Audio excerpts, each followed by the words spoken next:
calling in from. Thank you for joining us today. Today's panel is part of a series that Buro Happold has been hosting over the past few months on adaptive cities post-COVID. This is the third virtual panel and will focus on the topic of resilience.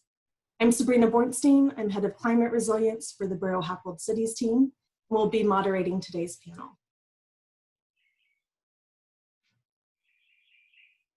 Before we jump into the moderated discussion, I'll provide a brief introduction on why we're hosting the panel, and then we'll introduce our panelists who are joining us today.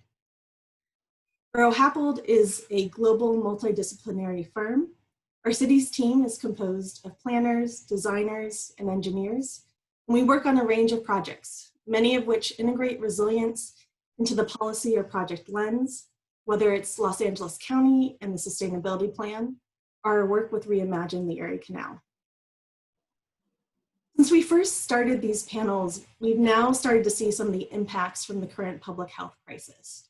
For the past few months, COVID has amplified and further exposed the existing vulnerabilities and failures in our society and our economy, many of which are a result of the deep history of systemic oppression that has also been at the core of the recent uprisings across the country and in response to anti-Black racism and violence.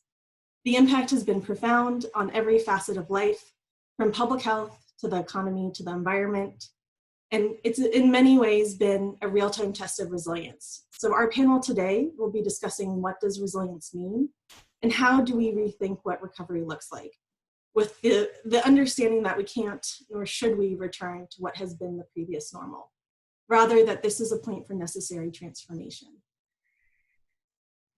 These charts further illustrate the impacts from just the first 3 months since Safer at Home began, and the disproportionate impact on people and communities of color, both in terms of the public health impact and COVID cases, and the economic impact and the higher rates and greater increase in percent. So with this context in mind, today's panel will discuss a few key questions. You may have noticed I have not offered a definition of resilience. It's a term that can have different meanings, and our panelists will begin today with each of them offering their definition or meaning of the word. We will discuss some of the lessons learned from these past few months, but really our focus today is on tomorrow, what a just and resilient recovery looks like, what are necessary changes or transformations, how do we remain prepared for multiple shocks, and how do we build back better versus bouncing back? And all of this amidst an unclear timeline for when we can expect the post-COVID era to begin.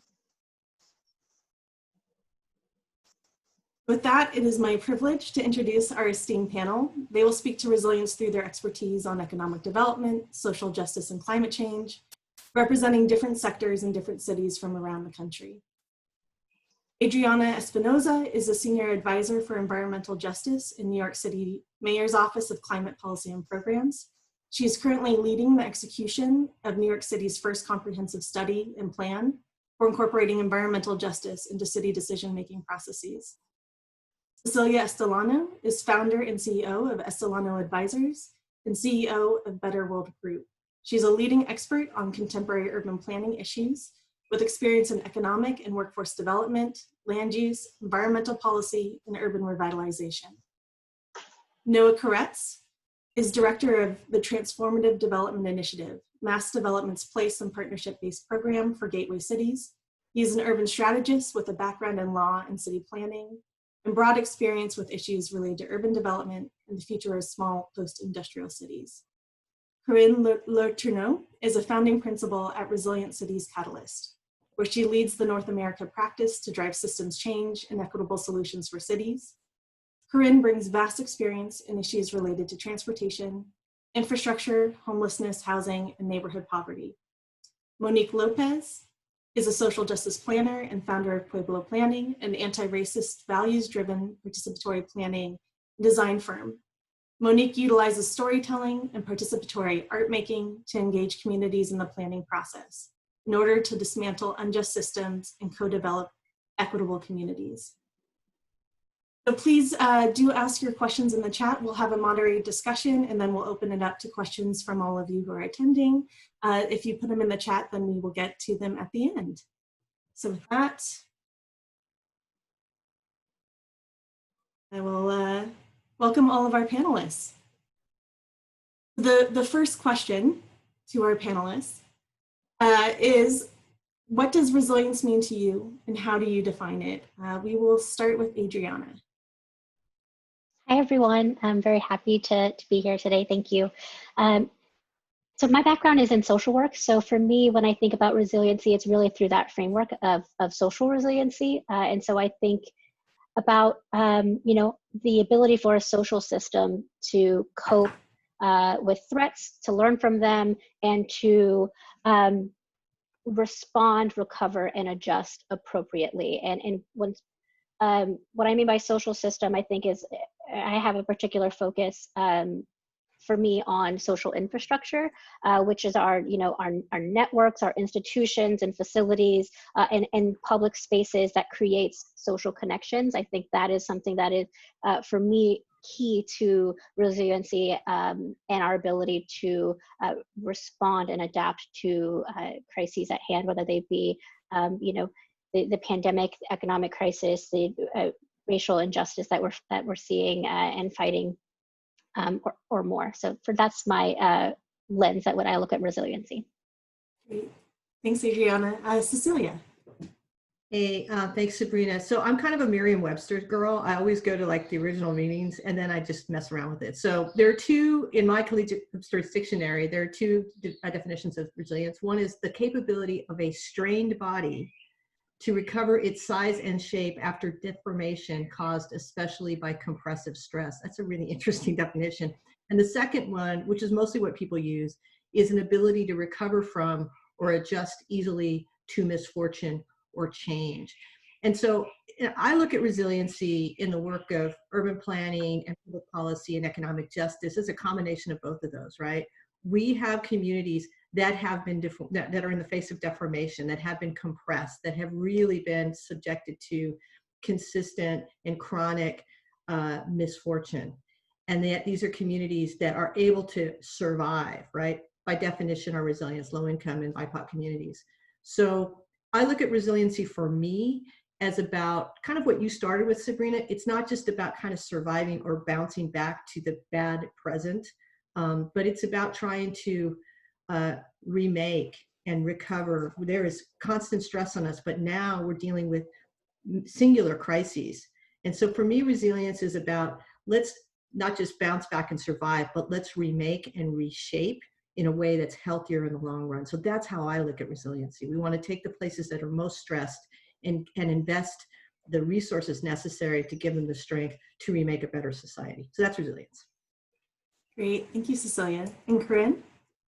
Thank you, Sabrina. It's an honor to be on this panel with such distinguished guests. Resilient Cities Catalyst was formed, born out of the 6 years of work of the 100 Resilient Cities Initiative under the Rockefeller Foundation. So our view of urban resilience is very similar to that of Adriana and Cecilia's, where we've always defined it as the capacity of individuals, communities, institutions, businesses, and systems within that city to survive, adapt, and thrive, no matter what kind of chronic stress is and acute shocks they experience. And we were, as part of 100 Resilient Cities, very, very dogmatic about that interplay of the shocks and the stresses. We really truly believed that cities could not thrive if they don't prioritize and plan for those high-risk shocks at the same time as those chronic underlying stresses.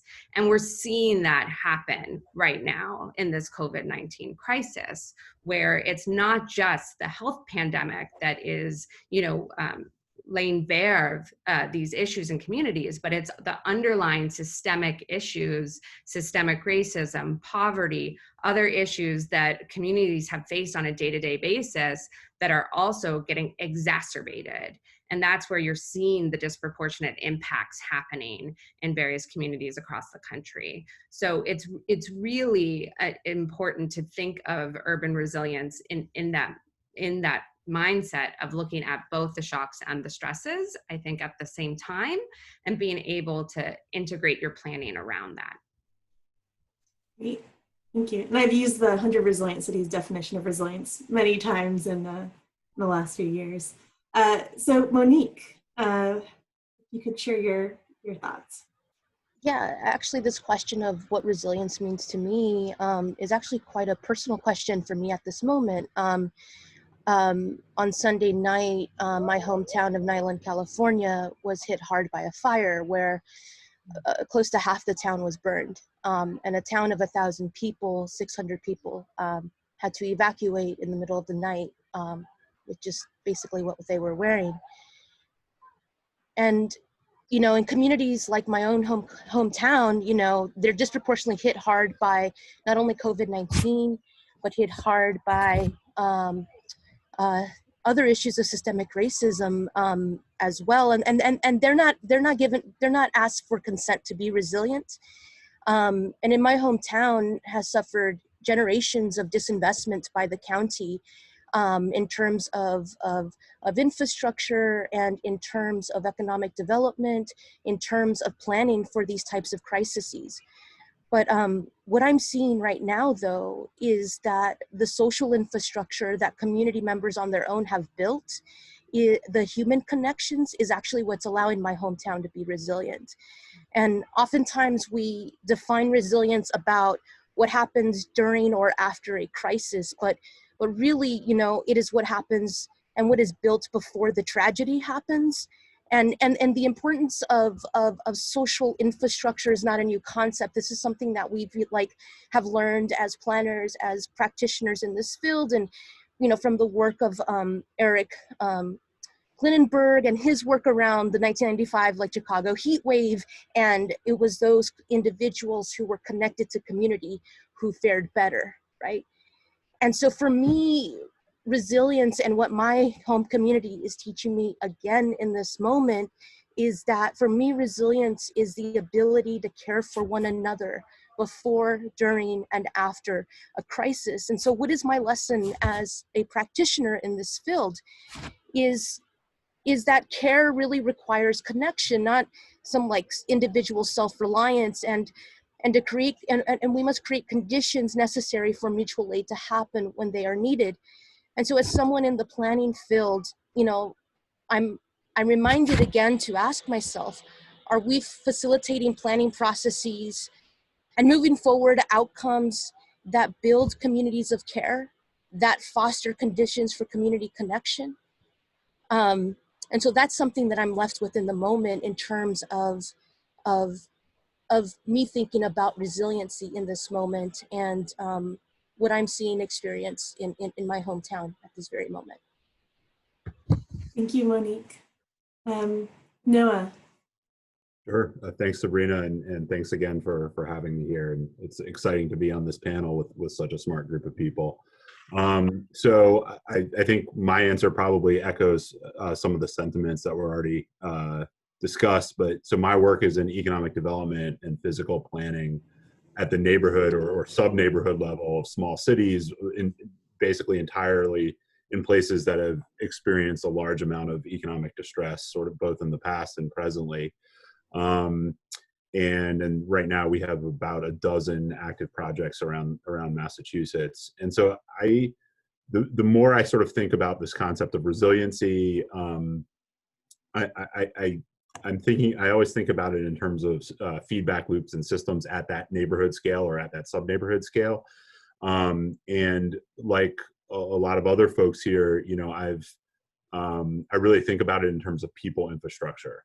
And to me, and I guess in my work, resilience is the ability of people to work together towards common objectives, create positive feedback loops, that I guess the result being that those structures help these places and these people deal with setbacks and unforeseen circumstances. And, you know, the question is really how can we do work that helps people work together in challenging environments, and how can those networks and relationships be leveraged on the community level? And I think that's both in terms of it's, you know, when we think about unforeseen circumstances, it's both, you know, shocks like COVID, but it's also opportunities, right? And I think it's you know, resilient places and resilient communities are able to, you know, pivot quickly and go after opportunities and come together to access resources and opportunities that others who are not as resilient may not.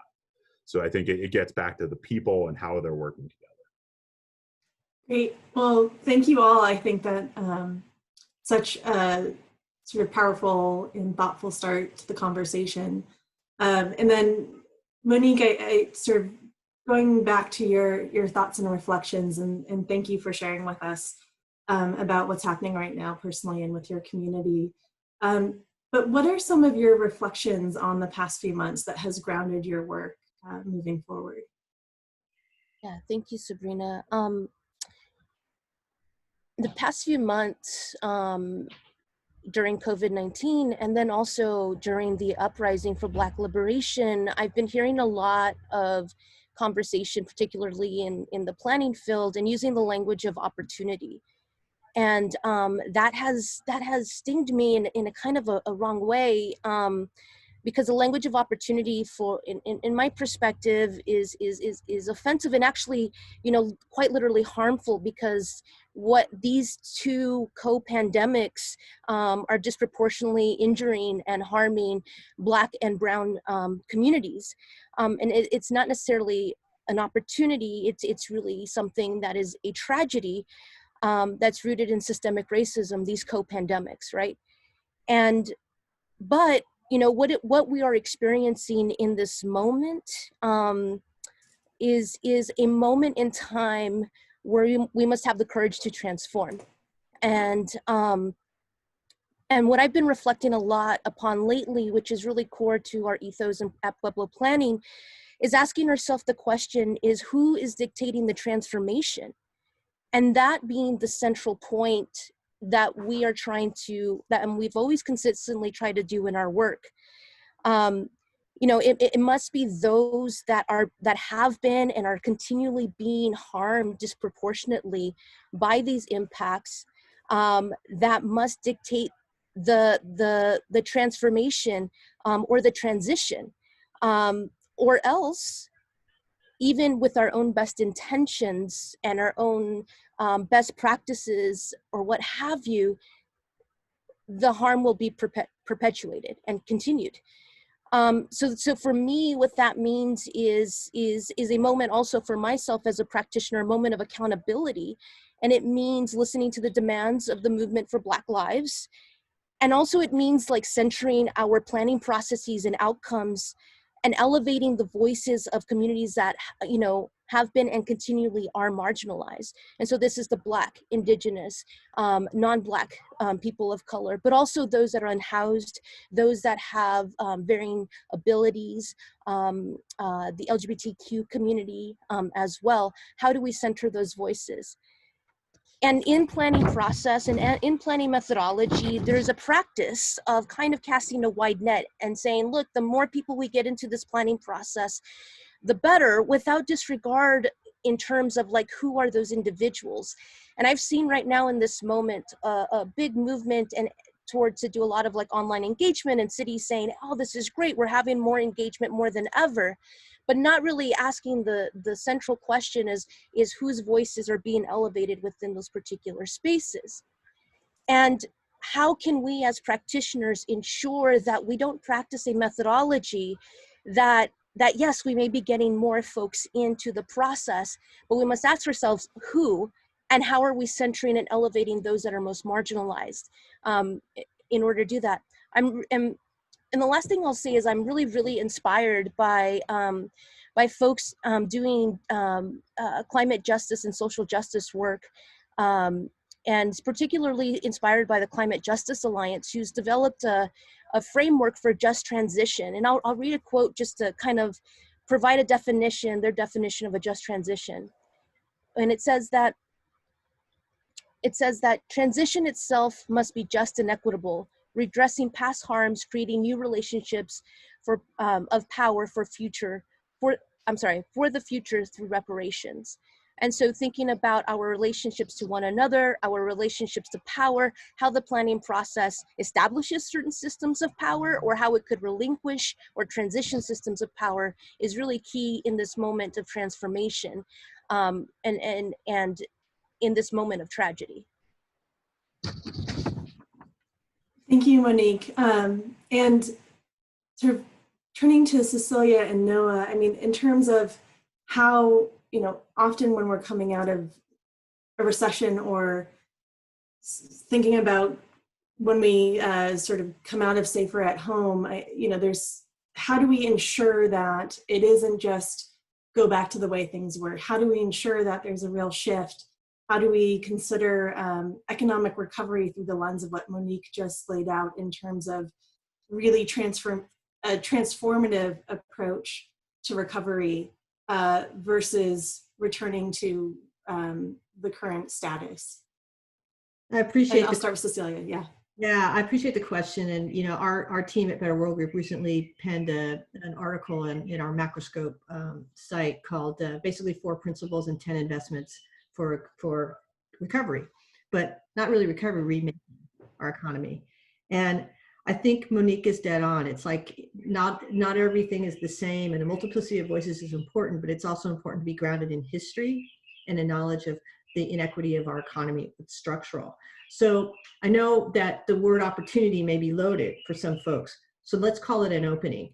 When things have completely broken down, when there's a complete failure of leadership, which is certainly what we've seen at the national level, just the national, I think we've worked really hard here, and certainly in California and in our cities to create leadership. But when those breakdowns of leadership happen, there's an opening, right? There's an opening to remake things and move and just break open the structures that have caused this inequity. So the principles that I would say that could guide our investment, and I have lots of thoughts about the types of investment, but I think principles are most important.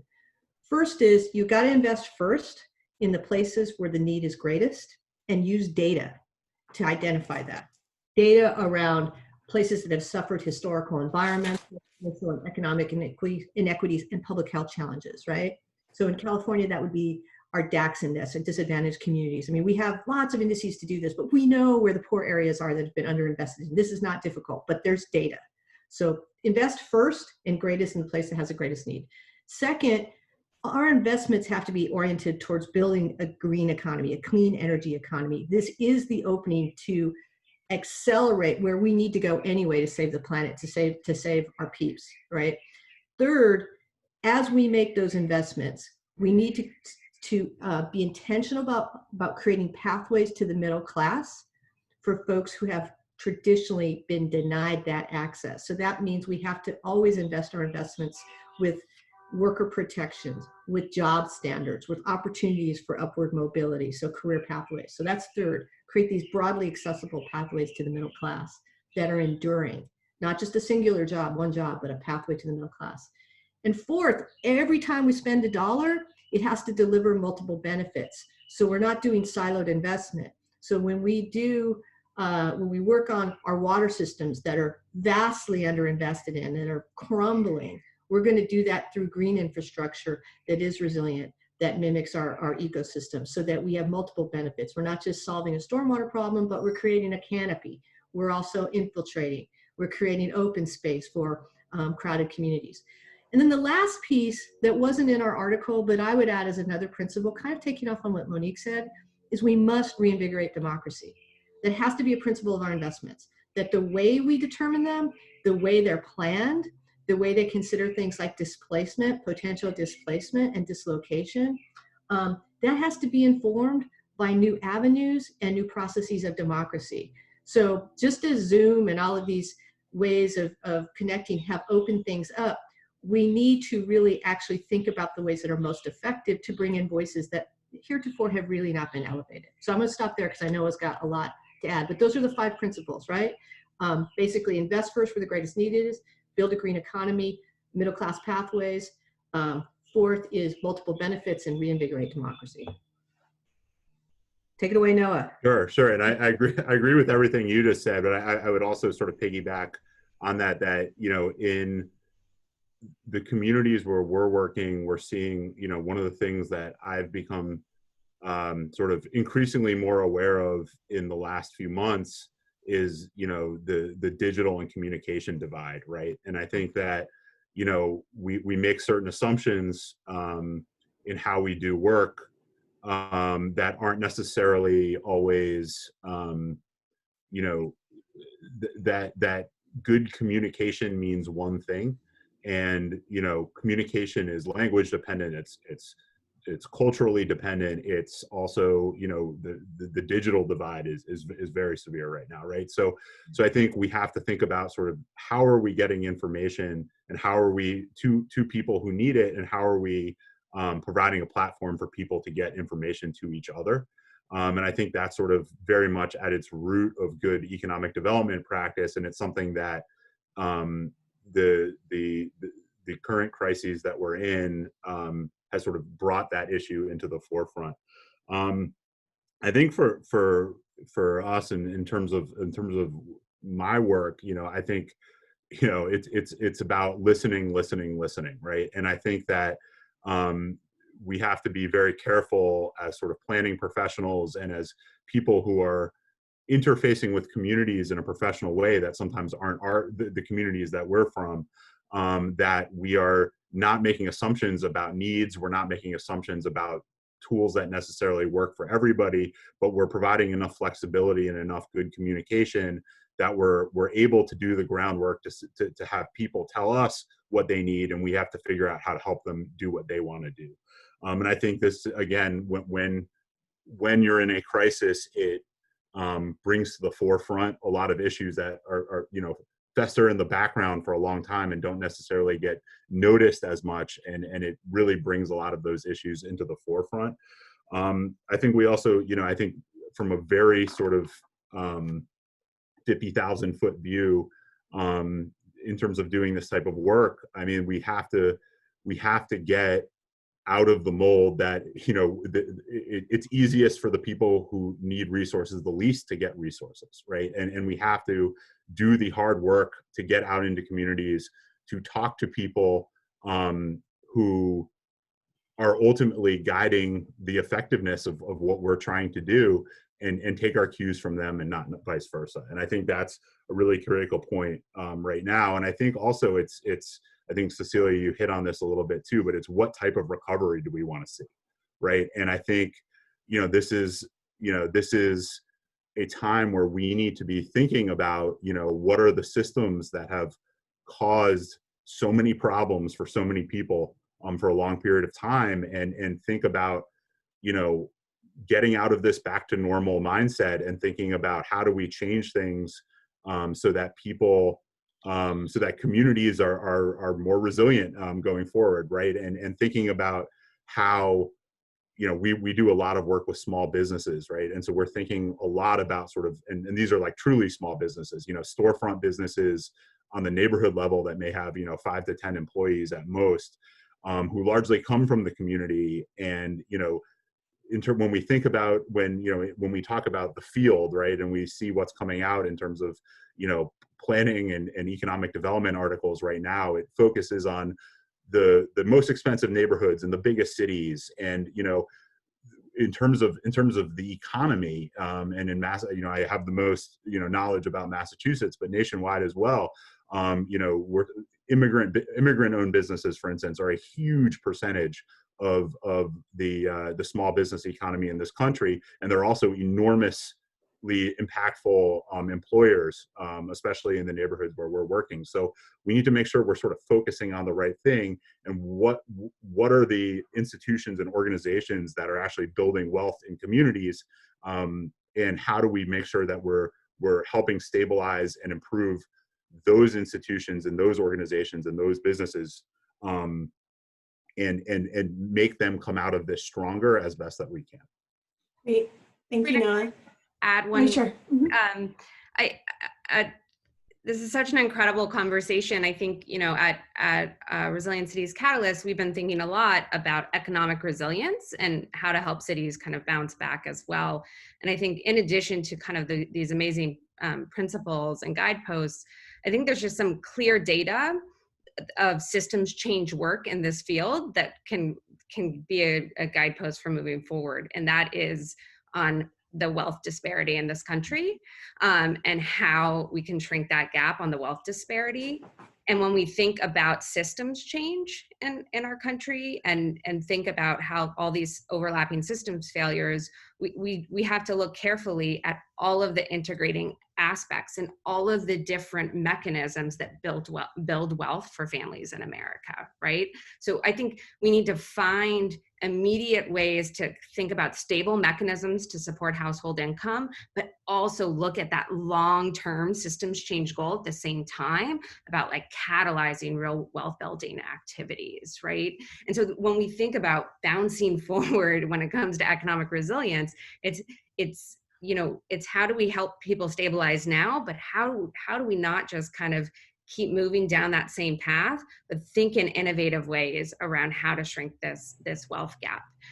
Because I think, you know, emergency savings accounts, universal basic income, different ways to access how, you know, home ownership strategies. These are all interesting things at play. And I think, as I think Cecilia rightly pointed out, now is the moment. Now is our opportunity to kind of think about how we can kind of innovate and test and prototype some of these new ideas as well, in deep partnership with the communities, right? They should help shape the programming. They should help shape the ideas around this big wealth gap. I totally agree. And sorry. Corinne said about that, like now is the opportunity. Like every time we propose something, we should go bold. Or we're like, oh, this is kind of a cool idea. No, if you thought that was acceptable in the last regime, which is like, you know, 3 months ago, take it about 50 or 75% up a notch. Like go really hugely bold with ideas, things you never thought could happen. Propose them, because I can tell you the other side will. So those of us who are trying to empower communities and remake our society to be more equitable, we should think through what that really looks like worker protections that seem so radical, or that idea of basic universal income that you mentioned, Corinne, that seemed like wacky. Like now you had a Republican propose it, and that's why people got $1,200 checks. Since when are Republicans, you know, and sorry, not to be too partisan, Serena, I know we're here in a nonpartisan format, but I think you're right, Corinne, this is the time, but be super bold in doing this, like open it up and create the space for community members who might not otherwise be listened to. Like everybody grab a partner and like elevate the voices, because you're going to get the best ideas from folks who are actually in our communities. Right. And I think on both of those themes, I think, you know, one thing, so recently we're involved in a sort of a multi-organization big push in the second round of PPP to help specifically Black and Latinx owned businesses access PPP after sort of a lot of feedback that I'm sure is not news to any of you, that many of those businesses were sort of shut out of that process in the first round due to sort of the way the money filtered through banks.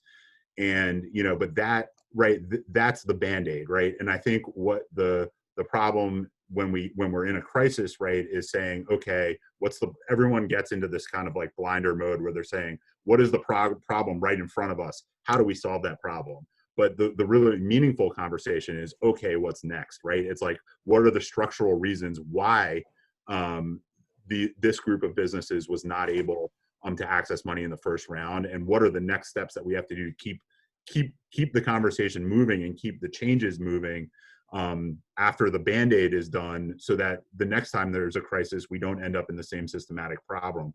And I think, you know, we have to make sure we're always talking about next steps right now. And Cecilia, like you said, bold new ideas, because if we get into okay, I'm responding to this, then I'm responding to that, then I'm responding to that, then the structural stuff never changes. And what we really need to do is change all of the structural problems. So that is actually a great segue for me to ask a question to Adriana.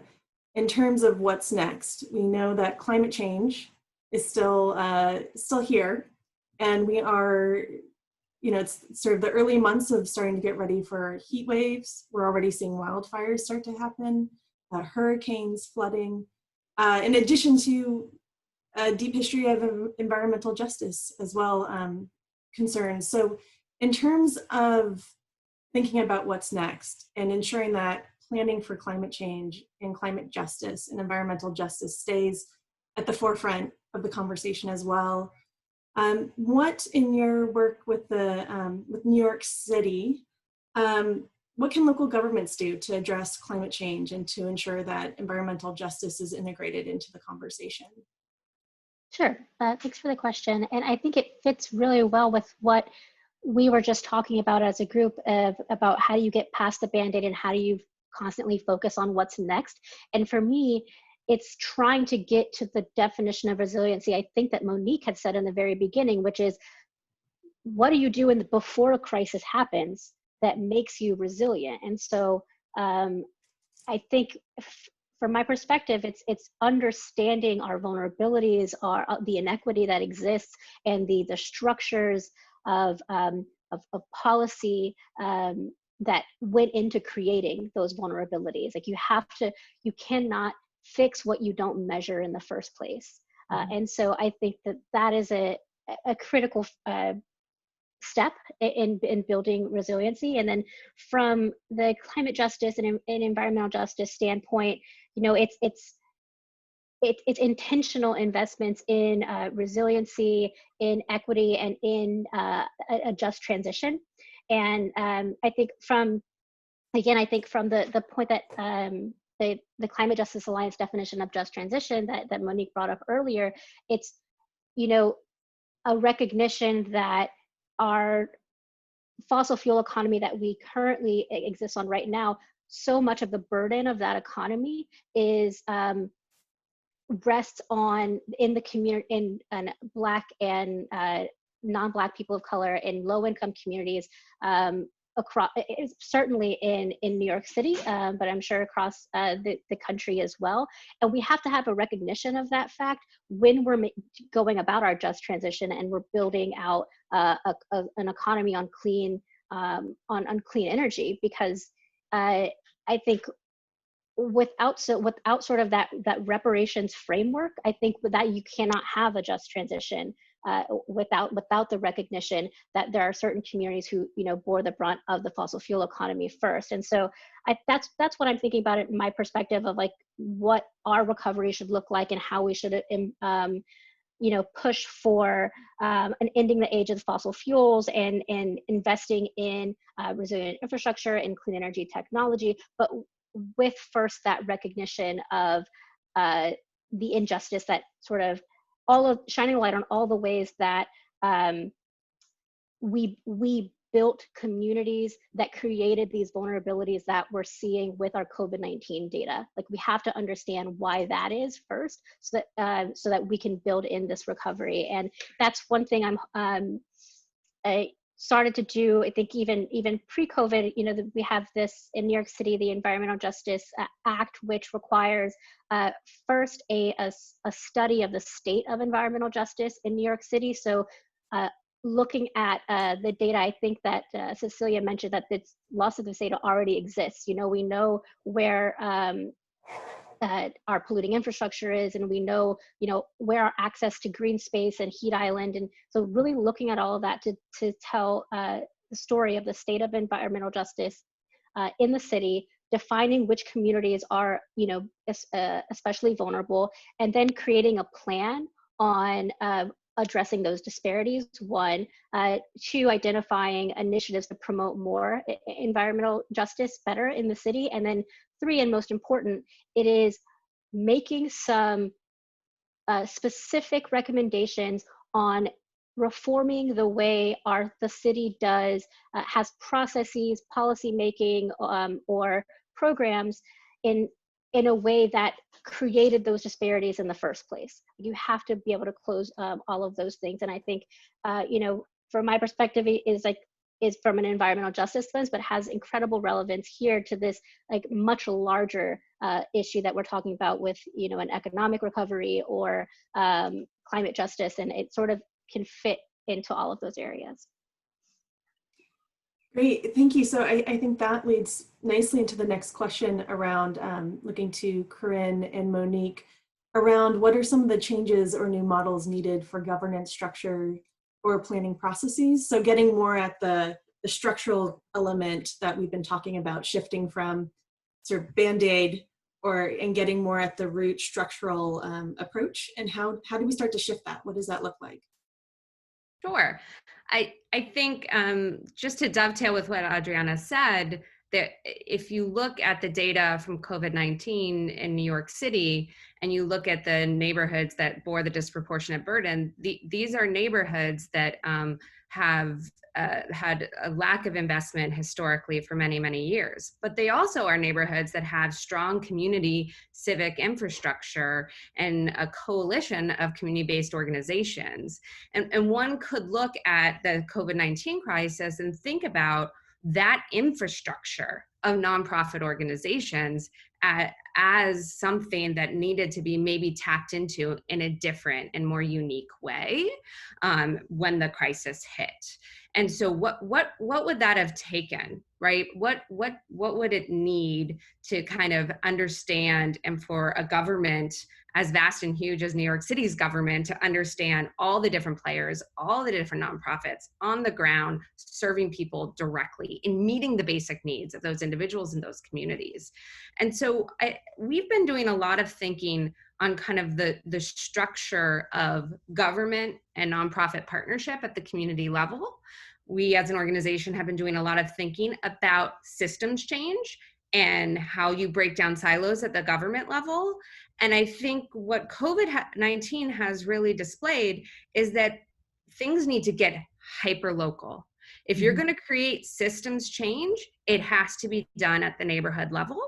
And there needs to be some form of a new institution or organizing mechanism that enables government, nonprofit, philanthropy, and all the different community members to sit around the table to, as we said, prioritize their key needs, organize around the data, create a rallying cry, right, around what system are we trying to change, and be working together to move the needle and change that system and create those programs and reimagine those systems. If it's not happening at the neighborhood level and we can't test and prototype that, then it's not going to be able to get to scale.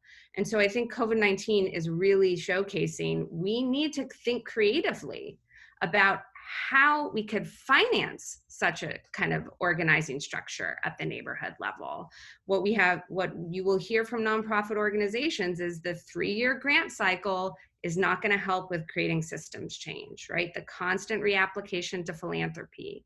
So how can we take this moment of crisis and really think about building something new and innovating around financing structures to create that backbone and that organizing principle to really have that collaboration to do that systems change work on the ground in neighborhoods.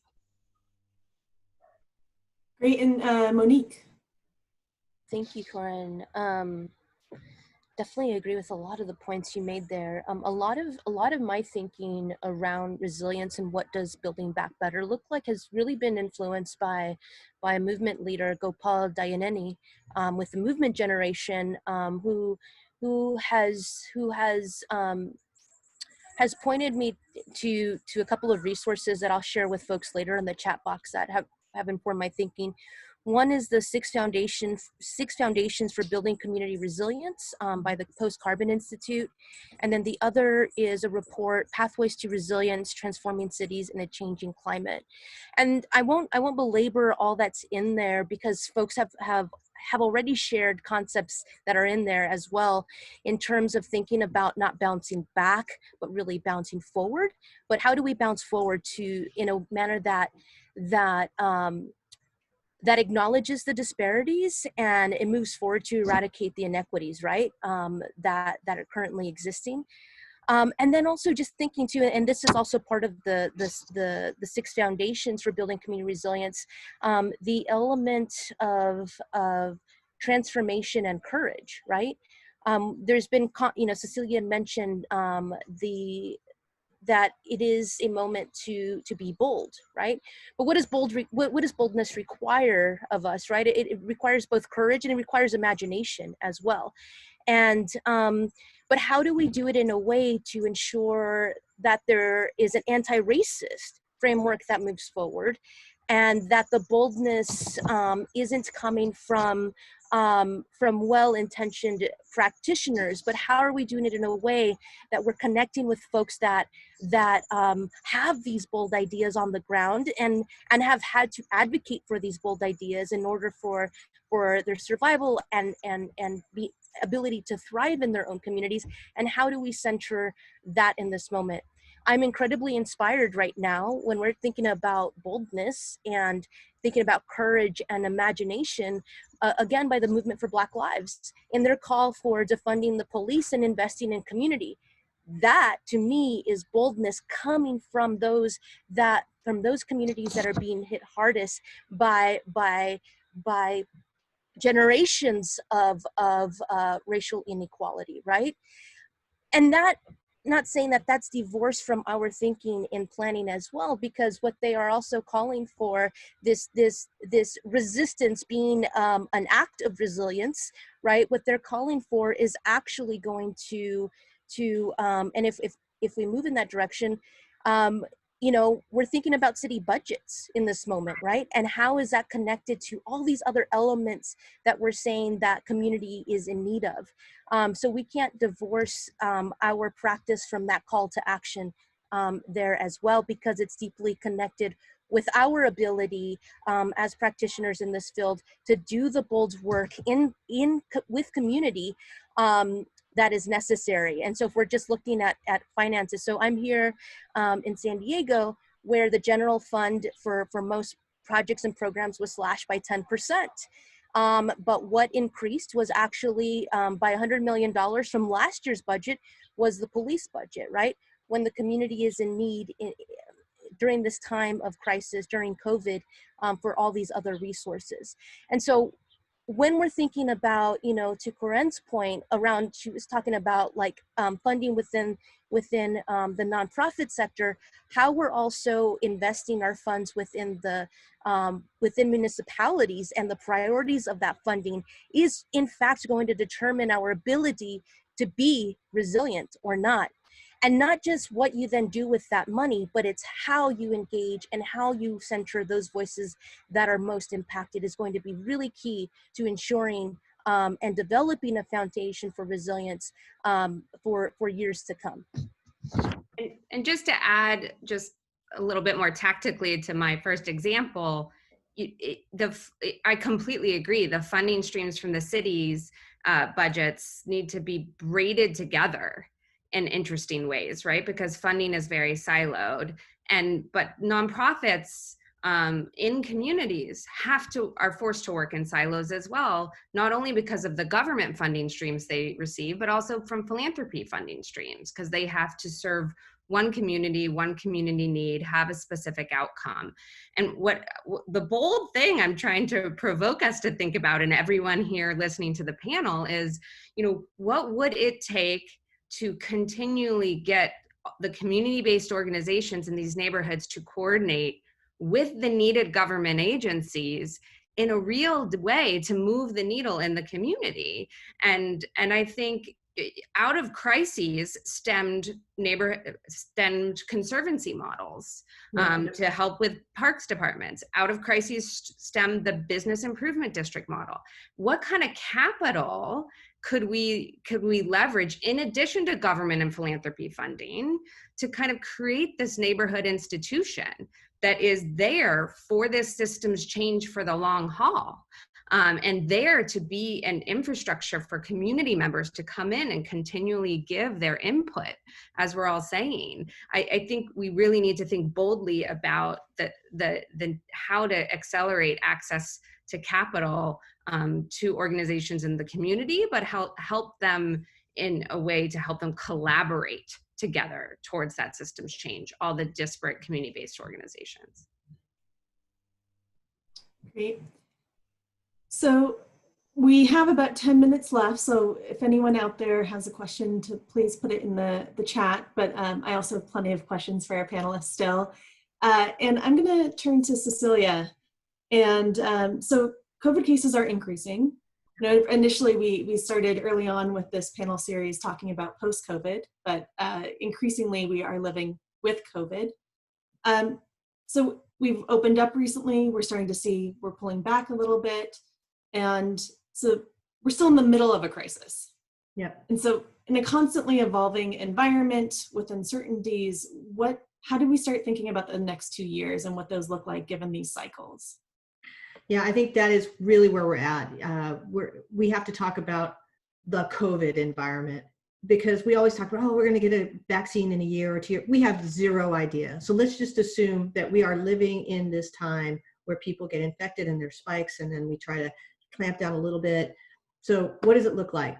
To me, I think we have kind of cycles of despair and anger and hope, but where we need to eventually get to, and we will, is a sense of resolve.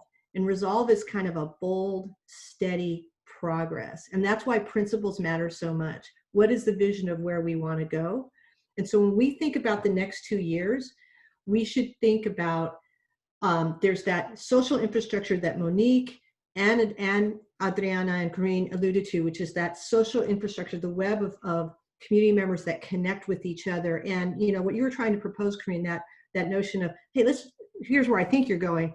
Let's give folks a pile of money that they have to work together to get and keep for an extended period of time. And I think that's very important. But I also want to talk about the next 2 years as moments of investment in a new future.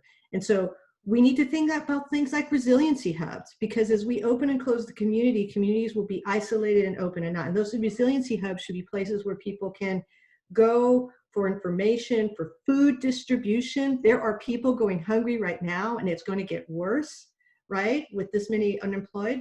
So places for food distribution, places for information, places with excellent broadband, with excellent Wi-Fi, places where you can pick up an electric vehicle that's charged, places that in the event of a natural disaster, like a wildfire or like power outages that we experience here in California, right? That you could go and the heavy duty electric vehicle, that truck can then power that community center in the middle of summer when it's so hot and so many people don't have air conditioning. They can go to a cooling place. These concepts of resiliency hubs, let's go invest in those, and let's have those community groups plan it, because they know it better than any place. And let's put those resiliency hubs, let's do it now, because we're going to be in the same position next summer. So let's get it done now, and let's invest some money in it and try to get the private sector to invest in wells, right? To show us some pilots that we could expand in the poorest communities that are the most vulnerable. So let's try stuff like that. Let's also rebuild our clean water system. It's so basic, but so lacking. We know we need to invest in water infrastructure, stormwater infrastructure, green infrastructure, sewer infrastructure. Even basic drinking water is lacking in parts of our country. We need to rebuild our bridges. We need clean ports. We need electric highways. We need things like open space. So here's what I think we do. We just decide that the next 2 years are about rebuilding this country. And every time we put dollars in, we make sure people make a living wage and have benefits, free healthcare, child care. You want one of the most effective stimulus packages? Affordable, universal child care with valuable, high quality educational resources attached to it. You want to liberate and enhance our economy? Liberate and enhance parents, right? Pre this call, as our panel we're talking about, we had one person talk about, oh, the kid might come in, another one saying, oh, another kid might come in, my kid's about to come in. Guess what? We all have kids, or we want to have kids, right? So we can't be liberated unless we actually have quality childcare. So let's not forget remaking society so it's more equitable for women, as well as equitable for the working class, which also happen to be women. So what do the next 2 years look like for me, Sabrina? It's about actually just investing, having a resolve around the need to invest in the ways that I've talked about. But I got like lots of ideas about how that can work. The most important thing is to actually put the money into it now. And there's only one place that has the money. Let's be clear. It's the federal government. It's the only place that can print money. It's also the place that condition vast sums of money that are going to corporate America and banks, condition those monies with things like you have to invest in poor communities. You have to actually give loans at favorable or zero interest rates to those people of color communities, those businesses and communities of colors, those immigrant businesses, those women-owned businesses. So we should be doing that, and we should be unabashed about demanding that, because we know that's how we get out of this crisis. We need investment, not just in the healthcare infrastructure, but we need investment in the community assets, there are such basic things as clean drinking water, sewage services, a resilient power grid that's based on a green economy, that's not petroleum based. We need resiliency hubs. We need good education. We need universal, essentially free broadband. Those are the building blocks of community assets. And those will remain once these 2 years are over, right? But we've got to start building them now. And that's the only way we get out of this crisis. And we don't do it on the cheap. We make sure that workers get paid a decent living. If we don't do that, we are not remaking this economy. And you know what? We're going to be in a recession, not for 2 years, but we're going to be in a recession for 5 years. So that's what the next 2 years are for me. I'm going to do everything I can to ensure that we organize around that vision. That's how we get out of this. Do any other panelists want to jump in on that, or? I had something to add. It just, when I think about, the next few years and like, how do we do that in a way that empowers communities and like puts community solutions front and center on that? And like, what role, for me as a city employee, like I'm thinking about what role does the city have in creating that space and enabling those community-based solutions. And so, I think about, what do we have as a city? And I think about, again, going back to the data that we have, and like, is there a way, also to Corinne's point about these creating these community hubs, like can a municipality or a city empower communities with the tools and information they need to come up with community-based solutions themselves and decide for themselves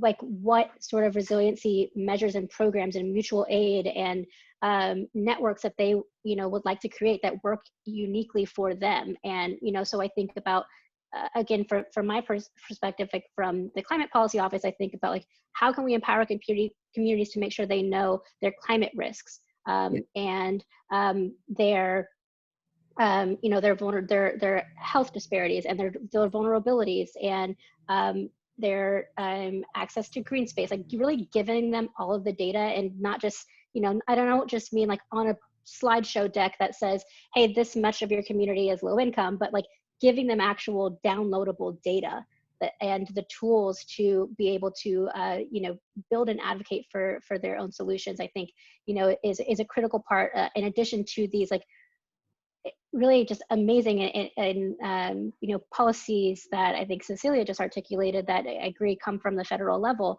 but like how at the same time are we letting communities plan? I think, Adriana, your notion about data, we have so much data, and what local governments can do, I came out of local government, is they can take that data and they can make it easily accessible and free. And they can also do things like partner with local colleges and universities to then create these sort of student advisors.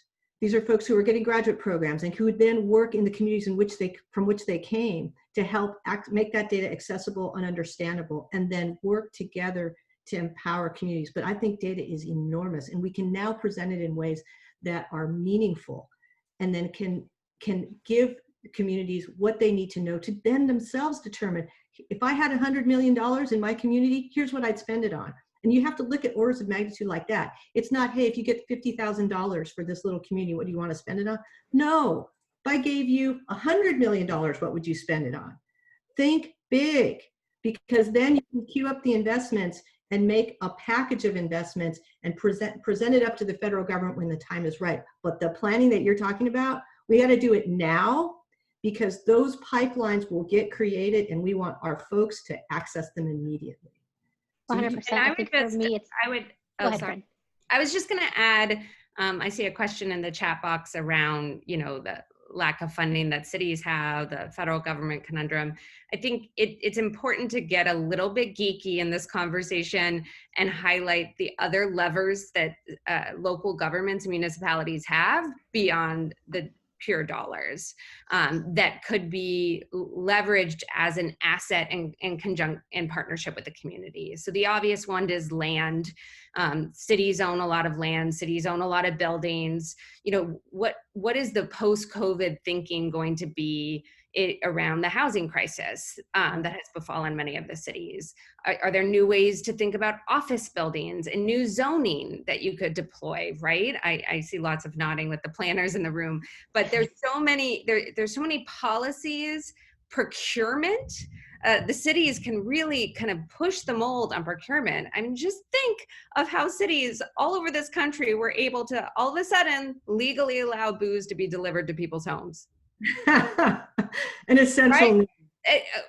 I mean, how quickly that happened, and how much so many of these systemic barriers are also bottleneck and policy issues in addition to kind of funding stream issues.